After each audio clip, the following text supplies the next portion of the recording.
आपका आदर्श विद्या मंदिर में ऑनलाइन अध्ययन में पुनः स्वागत है।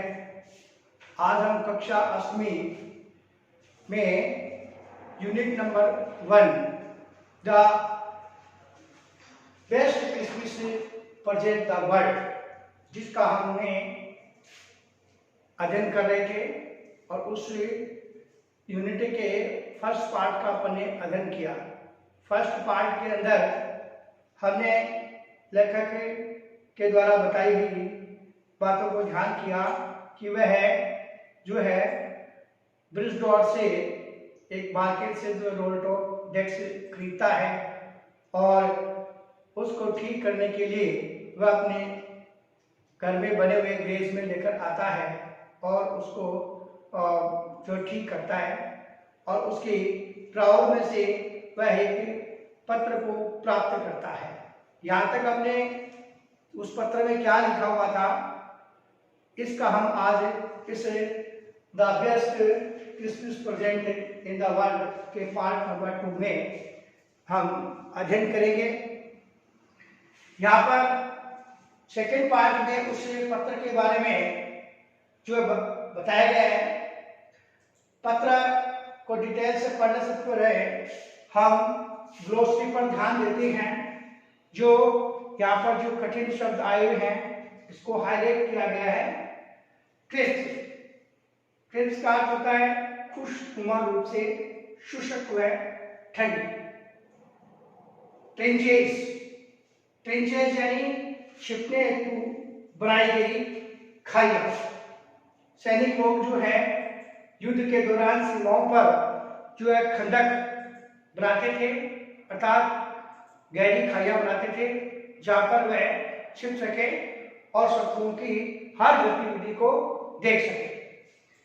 फ्रीटर्स यानी जर्मन सैनिक, जर्मनी सेना का साधारण सैनिक, उसको फ्रीटर्स बोला जाता है। और टॉमी यानी अंग्रेज सैनिक, इंग्लिश सोल्जर। फ्रॉस्टी यानी कोहरे से युक्त। प्रातःकालीन की बेला में जब सर्दी का मौसम होता है, नवंबर दिसंबर का महीना होता है, तो जो कोहरा आ जाता है, कोहरे से जो धुंध आ जाती है, उस समय को कहा जाता है फ्रॉस्टी, कोहरे से युक्त। गोड अवर यानी उभरे, पता लगना किसी चीज के बारे में। और नो मैन्स लैंड यानी सरहद, अर्थात दो देशों के बीच की जो सीमा रेखा होती है उसका हम नो मैन्स लैंड यानी सरहद कहते हैं। इन मीनिंगों का ध्यान करने के बाद हम मूल यहाँ पार्ट सेकेंड पे इस पत्र पर आते हैं। डियर कोनी,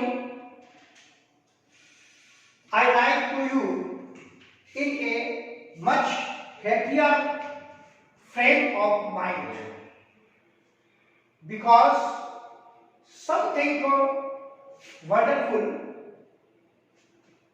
has just happened that I must tell you about at once.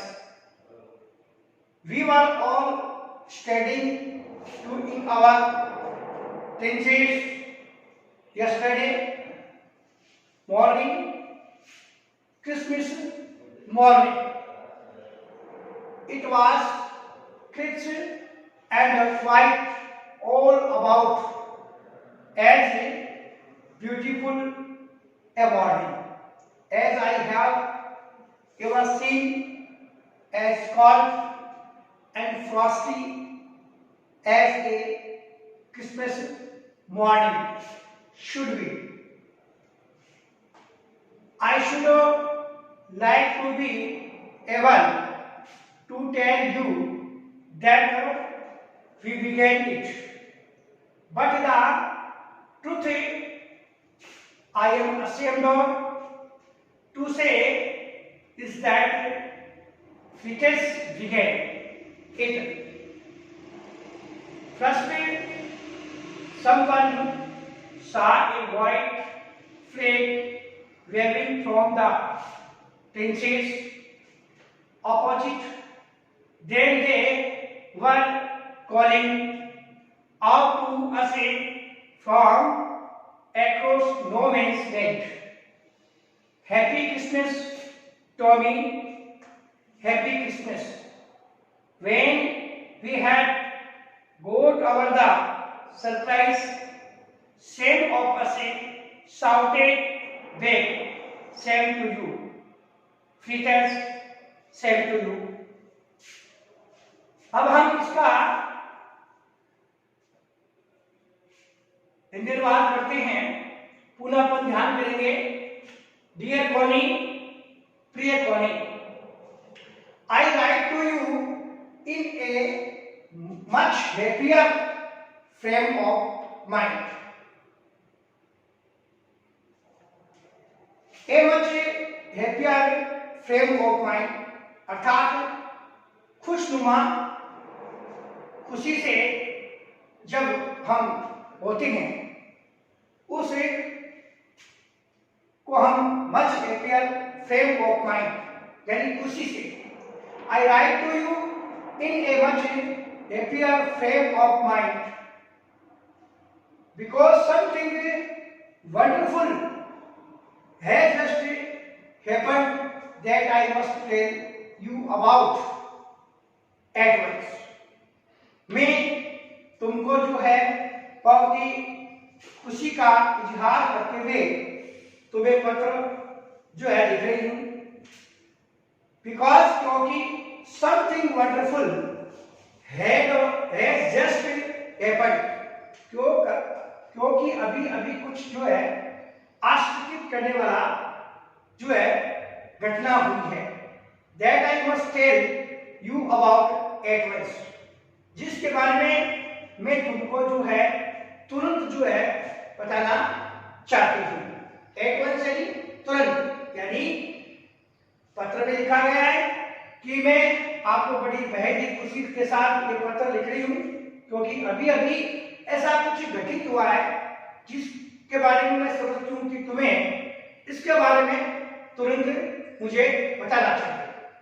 We were all standing to in our trenches yesterday morning. कल प्रातःकाल की सुबह हम सभी जो है हमारे खंडकों में ट्रेनेज यानी खालों के अंदर जो है खड़े हुए थे।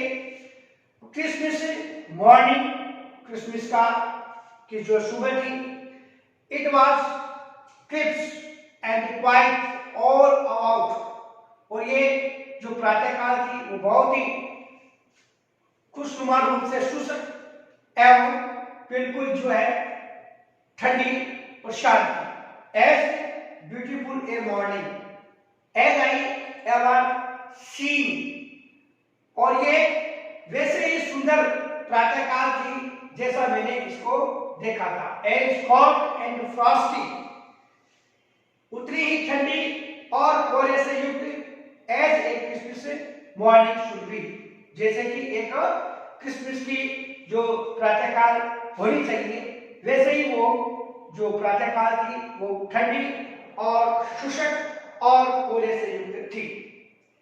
आई should like to be able to tell you that we began it, और मैं तुमको ये बताने में समर्थ हो पाता हूं।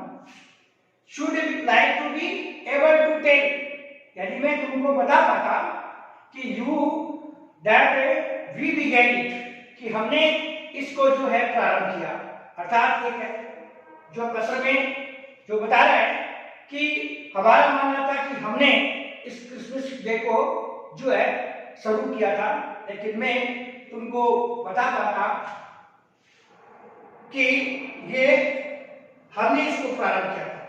But the truth I am ashamed to say is that fetus began it, परंतु मुझे सही बात बताने में मैं शर्मिंदा हूं, अर्थात मुझे बताने में शर्मिंदगी महसूस हो रही है कि ये जो क्रिसमस जो डे है वो फ्रीटेज ब्रिगेड, यानी जर्मन सैनिकों ने जो है इसको प्रारंभ किया था। First someone saw a white flag waving from the trenches opposite, और सर्वप्रथम जो है किसी एक व्यक्ति ने जो है हमारे सामने बनी हुई जो खाइयां थी उसमें से किसी एक को सफेद ध्वज को लहराते हुए देखा। First someone saw a white flag waving from the trenches opposite, हमें से किसी एक ने देखा कि सामने जो बनी हुई खाइयां थी उसमें से किसी एक सैनिक को जो है सफेद ध्वज को लहराते हुए देखा। Then they were calling out to us from across no man's land, और फिर वे सड़क के उस पार हमें पुकार रहे थे, हमें बोल रहे थे, happy Christmas Tommy, happy Christmas, happy Christmas Tommy, आपको क्रिसमस की शुभकामनाएं, आपको क्रिसमस की शुभकामनाएं।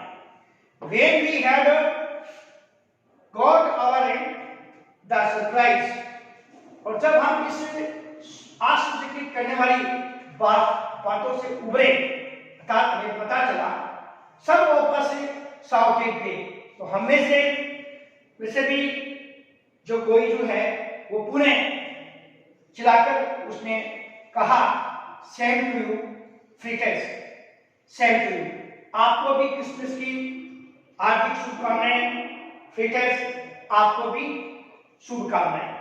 तो यहाँ पर हम देख रहे हैं कि सरहद के पार जो है फ्रीटेज और टॉमी एक दूसरे को क्रिसमस की दिन की जो है शुभकामनाएं दे रहे हैं, और सरहद पर किस प्रकार वो क्रिसमस का दिन जो है मना रहे हैं और वो क्या करते हैं, इसके बारे में हम और आगे इसी 5 सेकंड में हम अध्ययन करेंगे। भाइयों, ऐसे 5 सेकंड को जैसे कि पढ़ाया गया है ऐसे आप इसको पुनः पढ़ेंगे, इसका इंतजार करेंगे, और जो मैंने यहाँ पर आपको बताए हुए हैं वो लिखेंगे और इसका ट्रांसलेशन करेंगे और याद करेंगे। धन्यवाद।